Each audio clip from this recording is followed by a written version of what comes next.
kau lah bahagi pas mai ke relief palimia tolu ke mangahonai.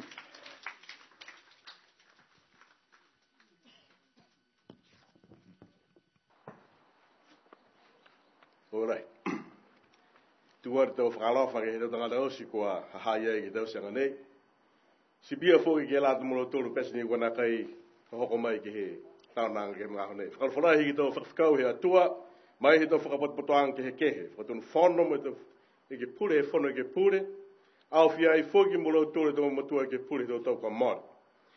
Tau matua pare mea whakamua, i rifu ko Frank Whakaos Manawarui, pia fōki ke matua ko Mr. Young Man, Young Vivian. Kau puringa hua he whakatu whono. Tō he kupulahi he whakatu whono. Me tanga hua katoa he whakatu whono niwe. I hea whoki ke tau hukui te ki maanga.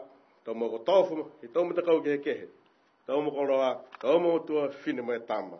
Kau rau whalahi atu ke mahani whakarurea ke he whakamaratuanga he pure whakamotu tolungu fumaona. Warm greetings to Her Excellency, the Acting New Zealand High Commissioner, Tau Asa Tawhaki, your family and members of your staff, and also to all our non-UN speakers present here today. Maratu whakeo ki tuku atu manatu whakawhiwia ki he tau matakai naga niwe osi, ne kua mai he tau matu kehe ke lata mo he tau whia pure motu. Puka lata mo he tau whia pure motu ham tōra whanaga he wawa mai ki he motu nei.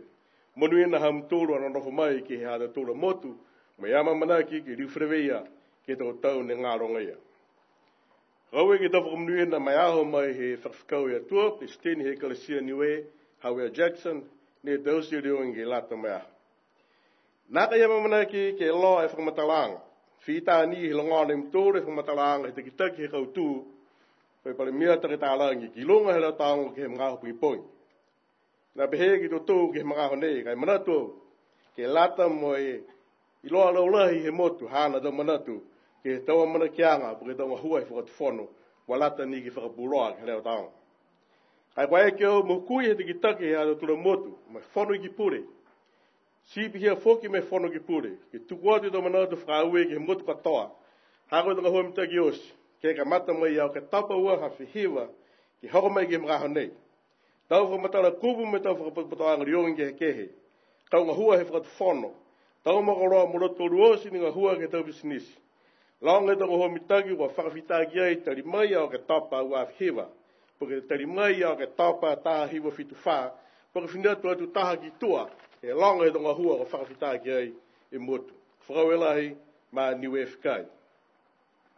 Sipi hia whoki he tau matakai nanga niwe mai he tau motu kehe. Whakaue ke ha mtoro a toko hoa mitaki mai motu harau toru. Ke dalo matai ke tau hua whakamanga. Sipi hia whoki tonga hua ke to toa ke hingoa he hata tūra motu, ke tau motu kono nofo i am tūru.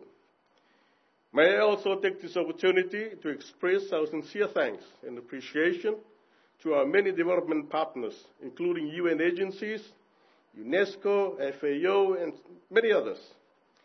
The Forum Secretariat and regional agencies, Secretariat of the Pacific Commission, the Forum Fisheries Agency, and many more. Not to forget our many countries from within the region and from outside the immediate region, including our friends India, who had just successfully hosted the New Delhi Commonwealth Games, of which we have a team from the EU went there.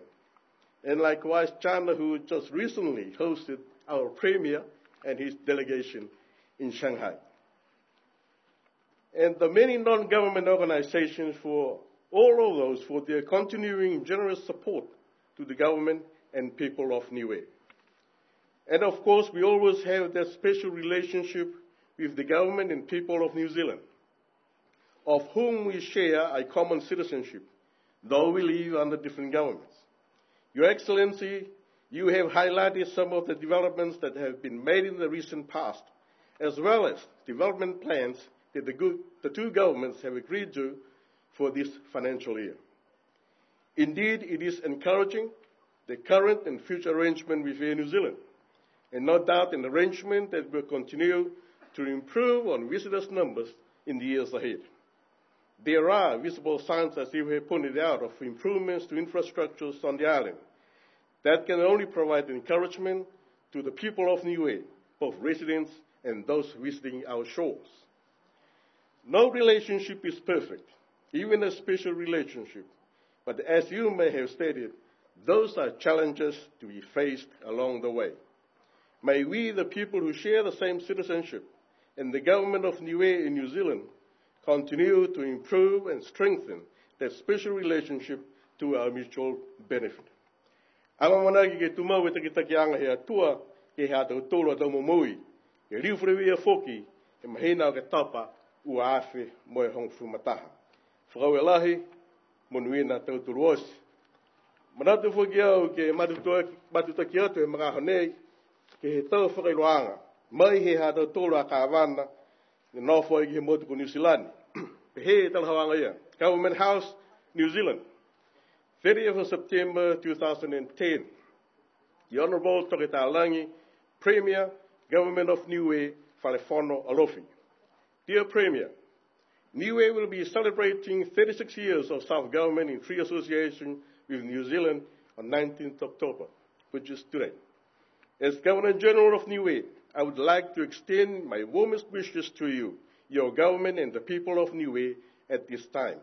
I regret that I will not be able to join you for your celebrations. I remember my visit to Niue in 2007 very fondly and hope that I will be able to visit again in the not-too-distant future. Kia monuina, yours sincerely, Anan Sarenan, Governor-General. I hie whakailoanga ia mai he hata tōra kāwana na whai he motu New Zealand. Ama manaki ke tūmau e monuina mo i rikianga he atua ke tau tōra tō mumui, ki te wahane ngāro maia. Whakauelai.